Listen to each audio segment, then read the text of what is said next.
Happy holidays and welcome to day 6. I'm gonna call this post "Fa la la la loneliness" because sometimes during the holidays, even though it's a festive time and it's often a cheerful time, it's also a time that for a lot of people we don't feel so cheerful and don't feel so happy, and actually can feel kind of lonely. And one of the reasons that we feel lonely that we may not think of is that when it's cheerful, and it's like such a time where like those around us or our communities or the world, or there's a lot of social media around celebrations during a certain time of year, it can always it puts a place mark at this time of the year and it makes it stand out. So if you've ever had like a loss or of a relationship, a death, even like a really big transition or change during this time of the year in the past, when the holidays happen, it can be a reminder of that time, and it can make the holiday period a really sad and lonely time for some people. So I just want to acknowledge that's real, that happens more than we might be aware of or be paying attention to.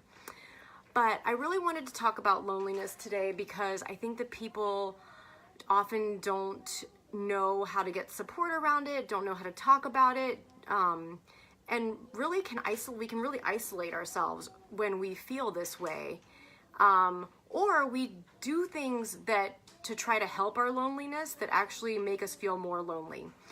And so one of those things is that we confuse the state of loneliness with being alone. And the truth is that you can be alone and still feel lonely, and you can also be with people and still feel lonely. So loneliness and being alone are not necessarily don't necessarily coexist. They don't have to coexist. They can be two separate experiences. And the experience of loneliness is actually, there's nothing wrong with it. We all experience it at some points in time, and some will say that we come into this world alone and we'll leave alone.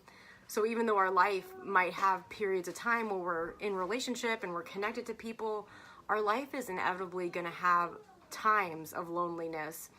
And loneliness is part of the human experience, it's part of the human condition, and it is inevitable to escape. So let's talk about some ways that we can cope with that. I'm going to actually have to put on my earphones. There is a young child in the background that is celebrating not wanting to be lonely. So hopefully now you can still hear me. And so the ideas of how we can cope. So number one, if we don't confuse loneliness with the actual condition of being alone, we can also start to not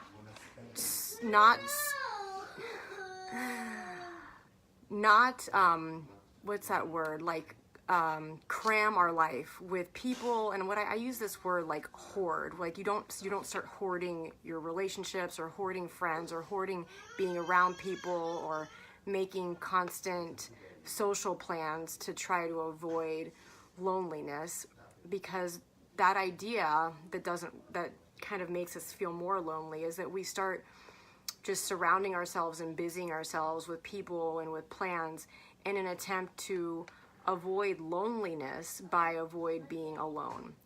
And because we recognize that they're two separately coexisting states, being alone and loneliness, you can't avoid loneliness simply by choosing or trying not to be alone. And so the practice that I offer us to all try out for the holidays is to face the loneliness and sit with it rather than trying to avoid it. Giving yourself some time to actually do nothing or to be alone and to kind of embrace the loneliness. And one of the things that can help us to embrace our loneliness is by acknowledging that it's, like I said, it's part of the human condition, it's inevitable, and that helps us to stop judging it. And the reason that it's important to stop judging loneliness as well as any other emotion is because when we're judging an emotion, we often aren't actually feeling the true essence of that emotional experience, and we block our ability to gain the information, the learning, or the intuition that can come when we allow ourselves to actually feel the feeling. And so giving yourself the opportunity to stop judging the emotion, which is, oh, this is bad, what's wrong with me, that I'm always alone, and why is this happening? Hey, Oliver. Would love to hear your insights today as I'm talking about loneliness as one of the things that we all experience during the holidays. And I was just saying that when we can stop judging loneliness, understanding that it's part of the human condition, it's not something that we can avoid, that we can actually start to experience some of the gifts and the intuition and the learning that can come from the actual experience of loneliness. And one of the things that I think loneliness can teach us is it's a lesson. It's a beautiful gift that loneliness can bring us, which is that if you understand that loneliness isn't about being alone, because you can experience loneliness whether you're alone or not, then the actual experience of loneliness could easily be that that it's a perception. It's a perception of this feeling that you are alone when you may or may not actually be. So just as you can experience this aloneness or loneliness when you're with people or not, that means that you can actually feel connected, you can feel beloved, you can feel observed, you can feel accepted, you can feel validated. All these great gifts that come, that we actually look to other people to receive. Loneliness offers us the opportunity to be able to experience those things when we're alone. And when we can start to experience the gift of connection when we are essentially alone, it helps us to really understand what it is that we truly are connected to. And yes, we can always be connected to other people, but the ultimate connection comes not only to ourselves, but to our true and innate divine nature and our connection to spirit. And so that's why I say that loneliness is actually a pathway and a practice towards being able to experience our own divine nature and our connection to spirit through the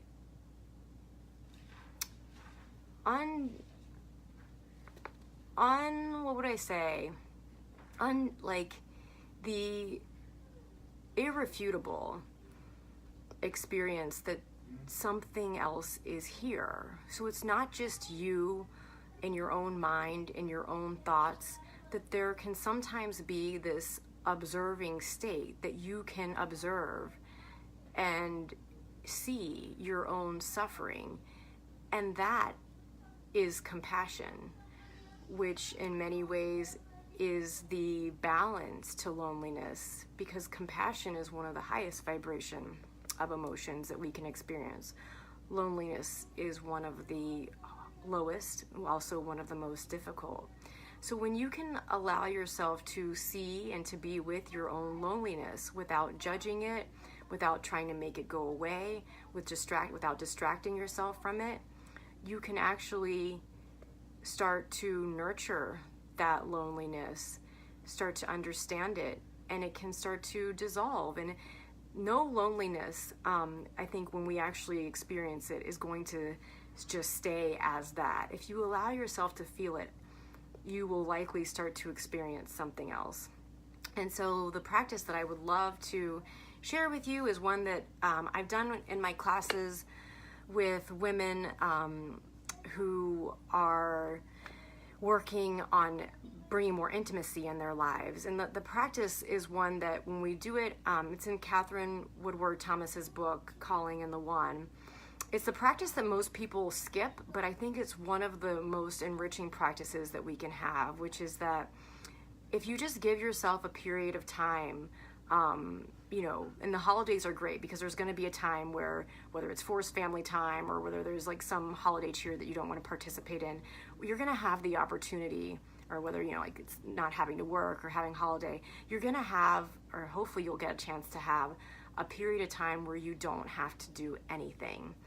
And so my challenge to you all is to take the opportunity this holiday season to have some time where you commit to not doing anything.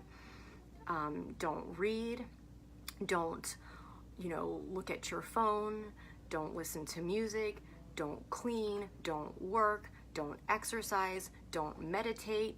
Just sit and do absolutely nothing.